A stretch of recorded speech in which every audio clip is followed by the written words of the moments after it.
तर नमस्कार मुलांनो, स्वागत तुमचं आपल्या छान अशा YouTube चॅनलवरती, ज्याचं नाव आहे डी-टी एज्युकेशन.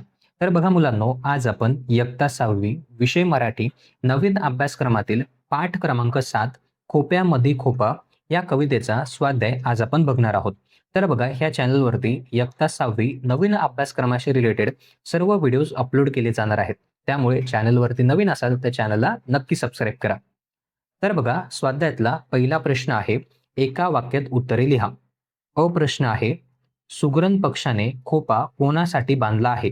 उत्तर, सुगरण पक्षाने खोपा आपल्या पिलांसाठी बांधला आहे. प्रश्न, खोपा कुठे टांगला आहे? उत्तर, खोपा हा झाडाच्या फांदीला टांगला आहे. पुढचा प्रश्न, प्रश्न क्रमांक 2, पुढील आकृती पूर्ण करा. कवितेत खोप्यासाठी आलेल्या उपमा. उत्तर, बंगला, कोसा आणि देऊळ. पुढचा प्रश्न, प्रश्न क्रमांक 3, खालील ओळीचा भावार्थ तुमच्या शब्दात लिहा. देखा पिलांसाठी तिनं झोका झाडाले टांगला. उत्तर, सुगरण पक्षी आपल्या पिलांसाठी झाडाला सुंदर घरटे बांधते. प्रश्न, तिचा पिलांमध्ये जीव जीव झाडाले टांगला. उत्तर, सुगरण पक्षाचे आपल्या पिलांवर खूप प्रेम असते व ती त्यांची काळजी घेते.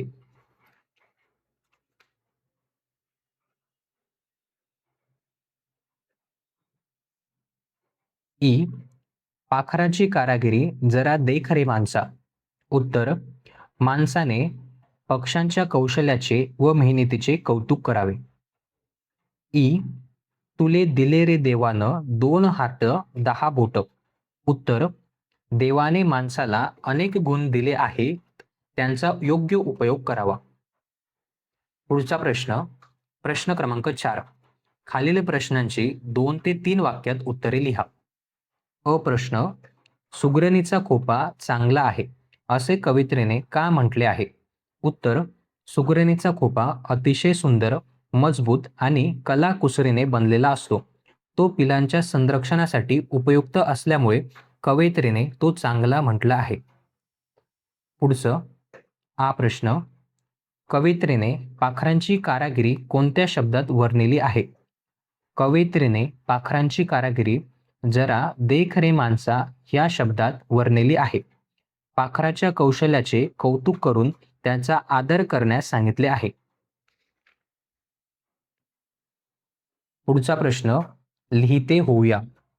पहिला प्रश्न, सुगरण पक्षाकडून आपणास काय शिकायला मिळते? उत्तर, सुगरण पक्षाकडून मेहनत, चिकाटी, नियोजन आणि आपल्या कुटुंबाची काळजी घेणे शिकायला मिळते. पुढचा प्रश्न, प्रश्न 2, कवयित्रीने पाखरांची कारागिरी कोणत्या शब्दात वर्णिली आहे? उत्तर, सुगरण पक्षाचा खोपा लोंबकळणारा, विणलेल्या स्वरूपाचा व अतिशय मजबूत असतो, त्यामुळे तो इतर पक्ष्यांच्या खोप्यापेक्षा वेगळा दिसतो. पुढचा प्रश्न, खेळूया शब्दांशी. पहिला प्रश्न, शब्दांचे वचन बदला. झोका, अनेक वचन झोके. बंगले, एक वचन बंगला. झाड, अनेक वचन झाडे. पाखरे, एक वचन पाखरू. पुढचा प्रश्न, प्रश्न क्रमांक 2, खालील शब्दांचा वापर करून वाक्य तयार करा. सुगरण. उत्तर, सुगरण पक्षी खूप सुंदर खोपा बांधतो. झोका, झोक्यावर झुलण्याची मजाच वेगळी. कारागिरी, सुगरणीची कारागिरी पाहून सगळे आश्चर्यचकित झाले. चोच, पक्षी आपल्या चोचीने दाणे टिपतो. तर बघा मुलांनो, हा होता आपला आजचा व्हिडिओ. आजच्या व्हिडिओमध्ये इयत्ता 6वी विषय मराठी नवीन अभ्यासक्रमातील पाठ क्रमांक 7 या पाठाचा स्वाध्याय आज आपण बघितला. जर तुम्हाला आजचा हा व्हिडिओ आवडला असेल तर व्हिडिओला नक्की लाईक करा. जर तुम्ही आपल्या ह्या चॅनलवरती नवीन असाल तर चॅनललाही नक्की सबस्क्राईब करा.